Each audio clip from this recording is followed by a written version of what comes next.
दैनिक Bible पठन दिन 114। पुराना नियम जोशुआ चैप्टर 5:13 से 15, जोशुआ चैप्टर 6, जोशुआ चैप्टर 7। यरीहो नगर के द्वार बंद थे। उस नगर के लोग भयभीत थे क्योंकि इस्राएल के लोग निकट थे। कोई नगर में नहीं जा रहा था और कोई नगर से बाहर नहीं आ रहा था। तब यहोवा ने यहोशू से कहा, देखो, मैंने यरीहो नगर को तुम्हारे अधिकार में दे दिया है। इसका राजा और इसके सारे सैनिक तुम्हारे अधीन हैं। हर एक दिन अपनी सेना के साथ नगर के चारों ओर अपना बल प्रदर्शन करो। ये 6 दिन तक करो। बकरे के सींगों की बनी तुरहियों को लकेर 7 याजकों को चलने दो। याजकों से कहो कि वे पवित्र संदूक के सामने चलें। 7वें दिन नगर के चारों ओर 7 फेरे करो। याजकों से कहो कि वे चलते समय तुरही बजाएं। याजक तुरहियों से प्रचंड ध्वनि करेंगे। जब तुम वो ध्वनि सुनो तो तुम सब लोगों से गर्जन आरंभ करने को कहो। जब तुम ऐसा करोगे तो नगर की दीवारें गिर जाएंगी। तब तुम्हारे लोग सीधे नगर में जाएंगे। इस प्रकार नून के पुत्र यहोशू ने याजकों को इकट्ठा किया।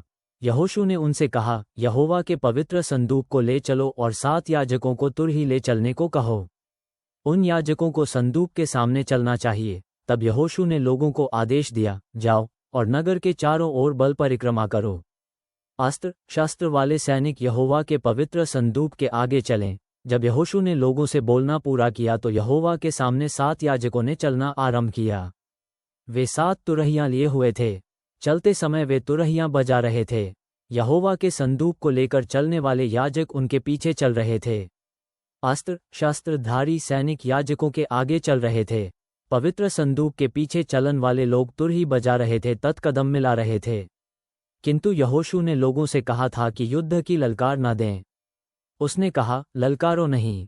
उस दिन तक तुम कोई ललकार न दो जिस दिन तक मैं न कहूं। मेरे कहने के समय तुम ललकार सकते हो। इसलिए यहोशू ने याजकों को यहोवा के पवित्र संदूक को नगर के चारों ओर ले जाने का आदेश दिया। तब वे अपने डेरे में लौट गए और रात भर वहीं ठहरे। दूसरे दिन सवेरे यहोशू उठा। याजक फिर यहोवा के पवित्र संदूक को लेकर चल और 7 याजक 7 तुरहियां लेकर चले। वे यहोवा के पवित्र संदूक के सामने तुरहियां बजाते हुए कदम से कदम मिला रहे थे। उनके सामने अस्त्र शस्त्रधारी सैनिक चल रहे थे। यहोवा के संदूक के पीछे चलने वाले सैनिक याजक तुरहियां बजाते हुए कदम मिला रहे थे। इसलिए दूसरे दिन उन सब ने एक बार नगर के चारों ओर चक्कर लगाया और तब वे अपने डेरों में लौट गए। उन्होंने लगातार 6 दिन तक ये किया। 7वें दिन वे भोर में उठे और उन्होंने नगर के चारों ओर 7 चक्कर लगाए। उन्होंने उसी प्रकार नगर का चक्कर लगाया जिस तरह वे उसके पहले लगा चुके थे, किंतु उस दिन उन्होंने 7 चक्कर लगाए। 7वीं बार जब उन्होंने नगर का चक्कर लगाया तो याजकों ने अपनी तुरहियां बजाए। उस समय यहोशू ने आदेश दिया, अब निनाद करो, यहोवा ने यह नगर तुम्हें दिया है। नगर और इसमें की हर एक चीज यहोवा की है। केवल वेश्या राहाब और उसके घर में रहने वाले लोग ही जीवित रहेंगे। ये मारे नहीं जाने चाहिए क्योंकि राहाब ने उन 2 गुप्तचरों की सहायता की थी जिन्हें हमने भेजा था।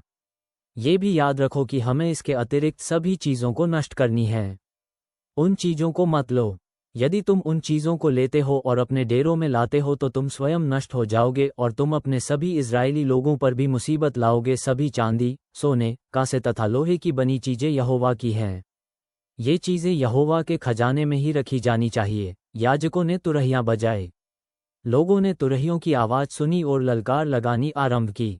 दीवारें गिरीं और लोग सीधे नगर में दौड़ पड़े। इस प्रकार इस्राएल के लोगों ने नगर को हराया।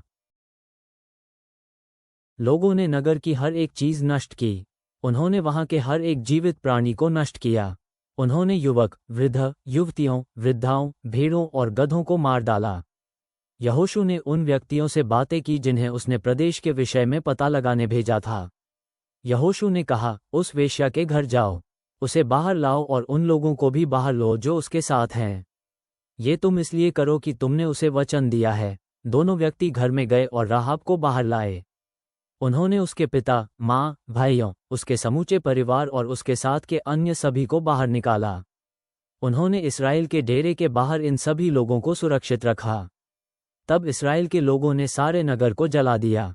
उन्होंने सोना, चांदी, कांसा और लोहे से बनी चीज़ों के अतिरिक्त सभी चीज़ों को जला दिया। ये चीज़ें यहोवा के खजाने के लिए बचा ली गई। यहोशू ने राहाब, उसके परिवार और उसके साथ के व्यक्तियों को बचा लिया। यहोशू ने उन्हें जीवित रहने दिया क्योंकि राहाब ने उन लोगों की सहायता की थी जिन्हें उसने यरीहो में जासूसी करने के लिए भेजा था। राहाब अब भी इस्राएल के लोगों में अपने वंशजों के रूप में रहती है।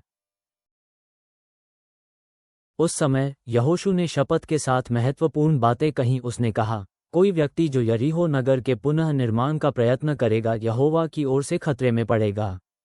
जो व्यक्ति नगर की नींव रखेगा अपने पहलौए पुत्र को खोएगा। जो व्यक्ति फाटक लगाएगा वह अपने सबसे छोटे पुत्र को खोएगा। यहोवा यहोशू के साथ था और इस प्रकार यहोशू पूरे देश में प्रसिद्ध हो गया। किंतु इस्राएल के लोगों ने यहोवा की आज्ञा नहीं मानी। यहूदा परिवार समूह का एक व्यक्ति कर्मी का पुत्र और जब्दी का पौत्र जिसका नाम आकान था। आकान ने वे कुछ चीज़ें रख ली जिन्हें नष्ट करना था। इसलिए यहोवा इस्राएल के लोगों पर बहुत क्रोधित हुआ। जब वे यरीहो को पराजित कर चुके तब यहोशू ने कुछ लोगों को भेजा। बेतल के पूर्व बेतावन के पास था। यहोशू ने उनसे कहा, जाओ और उस क्षेत्र की कमजोरियों को देखो। इसलिए लोग उस देश में जासूसी करने गए। बाद में वे व्यक्ति यहोशू के पास लौट कर आए। उन्होंने कहा, कमजोर क्षेत्र है, हम लोगों को उन्हें हराने के लिए अपने सभी लोगों की आवश्यकता नहीं पड़ेगी। वहां लड़ने के लिए 2000 या 3000 व्यक्तियों को भेजो। अपने सभी लोगों को उपयोग करने की आवश्यकता वहां नहीं है। वहां पर थोड़े ही व्यक्ति हम लोगों के विरुद्ध लड़ने वाले हैं, इसलिए लगभग 3000 व्यक्ति गए। किंतु के लोगों ने लगभग 36 इस्राएल के व्यक्तियों को मार गिराया और इस्राएल के लोग भाग खड़े हुए। के लोगों ने नगर द्वार से लगातार पत्थर की खदानों तक पीछा किया। इस प्रकार के लोगों ने उन्हें बुरी तरह पीटा। जब इस्राएल के लोगों ने ये देखा तो वे बहुत भयभीत हो उठे और साहस छोड़ बैठे। जब यहोशू ने इसके बारे में सुना तो उसने अपने वस्त्र फाड़ डाले। वो पवित्र संदूक के सामने जमीन पर लेट गया। यहोशू वहां शाम तक पड़ा रहा। इस्राएल के नेताओं ने भी यही किया। उन्होंने अपने सिरों पर धूली डाली। तब यहोशू ने कहा, यहोवा मेरे स्वामी, तू हमारे लोगों को यरदन नदी के पार लाया, किंतु तू हमें इतनी दूर क्यों लाया और तब एमोरी लोगों द्वारा हमें क्यों नष्ट होने देता है? हम लोग यरदन नदी के दूसरे तट पर ठहरे रहते और संतुष्ट रहते। मेरे यहोवा, मैं शपथ पूर्वक कहता हूं कि अब ऐसा कुछ नहीं है जिसे मैं तुझसे कह सकूं। इस्राएल ने शत्रुओं के सामने समर्पण कर दिया है। कनानी और इस देश के सभी लोग वो सुनेंगे जो हुआ, तब वे हम लोगों के विरुद्ध आएंगे और हम सभी को मार डालेंगे। तब तू अपने महान नाम की रक्षा के लिए क्या करेगा? यहोवा ने यहोशू से कहा, खड़े हो जाओ। तुम मून के बल क्यों गिरे हो? इस्राएल के लोगों ने मेरे विरुद्ध पाप किया। उन्होंने मेरी उस वाचा को तोड़ा जिसके पालन का आदेश मैंने दिया था। उन्होंने वे कुछ चीज़ें ली जिन्हें नष्ट करने का आदेश मैंने दिया है। उन्होंने मेरी चोरी की है। उन्होंने झूठी बात कही है। उन्होंने वे चीज़ें अपने पास रखी हैं। यही कारण है कि इस्राएल की सेना युद्ध से मुंह मोड़कर भाग खड़ी हुई। यह उनकी बुराई के कारण हुआ। उन्हें नष्ट कर देना चाहिए। मैं तुम्हारी सहायता नहीं करता रहूंगा। मैं तब तक तुम्हारे साथ नहीं रह सकूंगा जब तक तुम यह नहीं करते। तुम्हें उस हर चीज़ को नष्ट करना चाहिए जिसे मैंने नष्ट करने का आदेश दिया है। अब तुम जाओ और लोगों को पवित्र करो। लोगों से कहो वे अपने को पवित्र करें। कल के लिए तैयार हो जाओ। इस्राएल का परमेश्वर यहोवा कहता है कि कुछ लोगों ने वे चीज़ें अपने पास रखी हैं जिन्हें मैंने नष्ट करने का आदेश दिया था। तुम तब तक अपने शत्रुओं को पराजित करने योग्य नहीं होगे जब तक तुम उन चीज़ों को फेंक नहीं देते।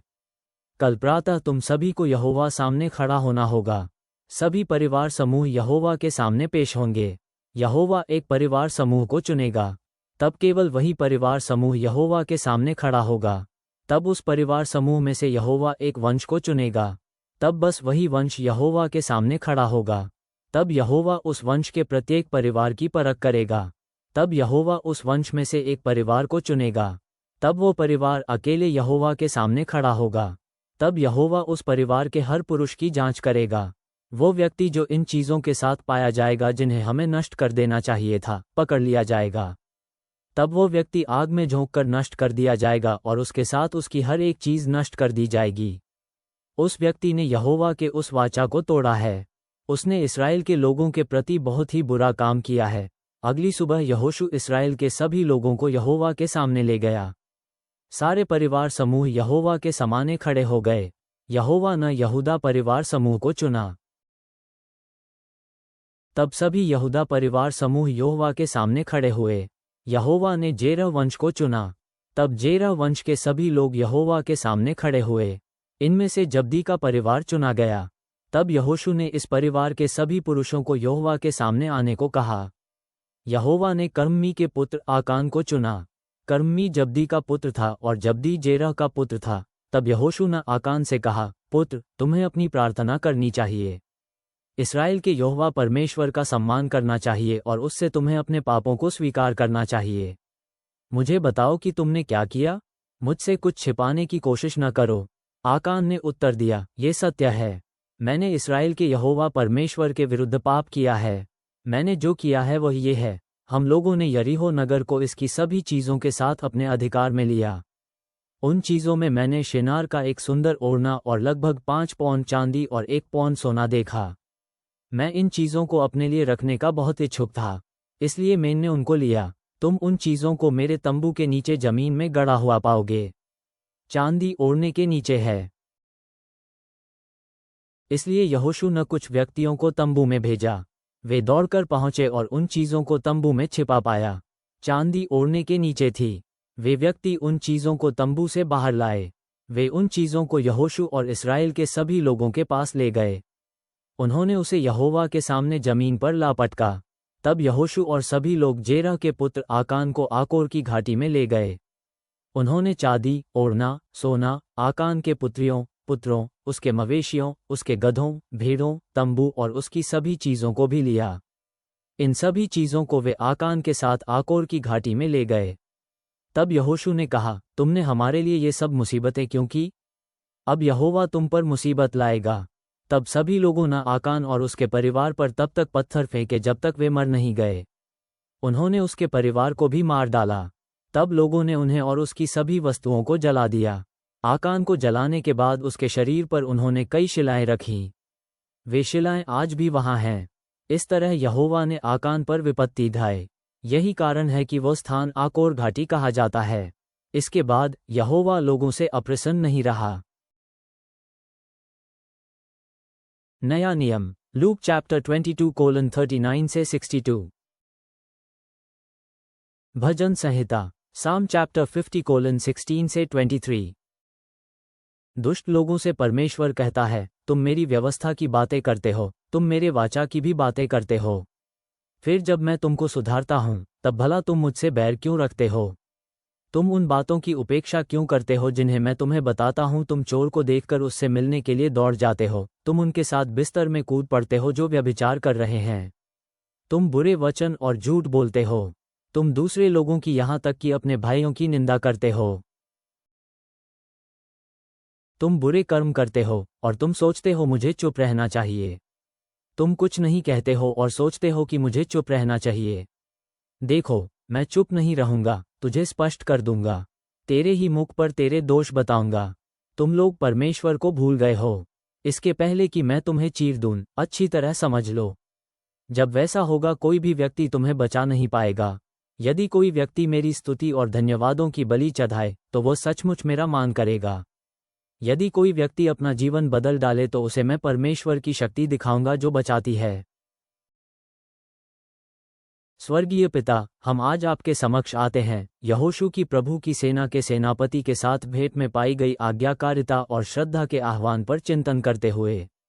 जैसे इस्राएल को आपकी आज्ञाओं का पालन करने की याद दिलाई गई थी, वैसे ही हम भी अपने दैनिक निर्णयों में आपका मार्गदर्शन खोजें, अपनी इच्छा को आपके दिव्य उद्देश्य के समर्पित करें। लूका में वर्णित परीक्षाओं के सामने हमें विश्वासयोग्य और पश्चातापी बने रहने की शक्ति प्रदान करें, आपकी दया की आवश्यकता को पहचानते हुए। भजन 50 के अनुसार हमारे हृदय शुद्ध हों, कपट से दूर होकर एक ऐसा जीवन अपनाएं जो आपकी महिमा करे। हमें प्रत्येक दिन आपके पवित्र उद्देश्य में जीने में सहायता करें। आमीन।